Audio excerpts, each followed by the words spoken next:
Hey guys, and welcome back to another Battlefield 4 video. Today we're taking a look at some Scout Helicopter gameplay. Once again, this content was provided to me by Battle Rush Gaming, and I have left a link to his channel in the description below. Now, when DICE announced there would be three factions in Battlefield 4, the Americans, the Russian and the Chinese, I was hoping we may see a cool new Scout Helicopter for the Chinese faction.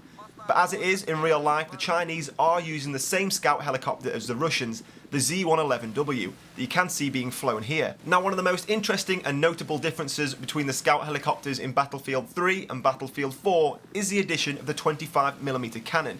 Now, this is something I have spoke about before. The addition of this new cannon will make Scout Helicopters a lot more effective against armour. Now, of course, the Scout Helicopters will still include the pilot-operated miniguns that we did see in Battlefield 3. But the inclusion of this 25mm cannon means not only will it be effective against armour, but it could be absolutely devastating against infantry.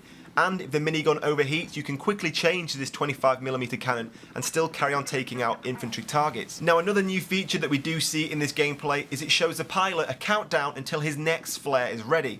So if someone locks onto you and you use flares to get rid of that lock-on, you can now tell when your next flare will be ready for use. Now, it also appears the below radar specialization is making a return in Battlefield 4, so if someone's locked onto you and you fly low enough down to the ground, you should be able to shake off that lock-on. Now, once again, I have had the opportunity to speak to several people who have played Battlefield 4 and flown the Scout Helicopter, and they all say one of the most noticeable things when you first step into that Scout chopper is just how maneuverable it is compared to Battlefield 3. Now, of course, the Scout Helicopters have always been the most nimble helicopter type on the Battlefield series, but to see this new level of maneuverability which allows choppers to avoid missiles and get into those smaller areas between trees and between buildings much more easily is a pretty cool new feature. But not only are these choppers more nimble and maneuverable, they're also a lot easier to fly.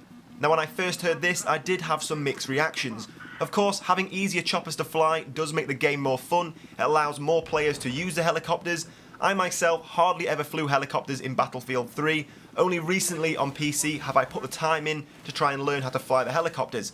Now, of course, allowing more players to be able to fly the helicopters does also have some side effects. If we think back to Battlefield Bad Company 2, the choppers flew very simply, they flew very arcadey, which allowed players to take advantage of this and fly around in complete circles, taking out targets, with players unable to lock on, unable to take them out.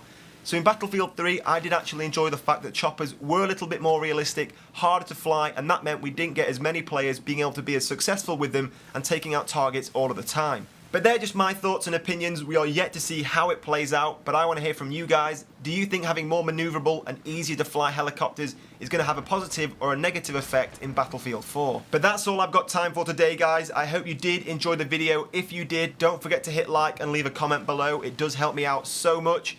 I'm going to let the rest of this gameplay play out for you guys now. But in the meantime, I hope you enjoyed the video, and I will see you soon. The bomb is dropped.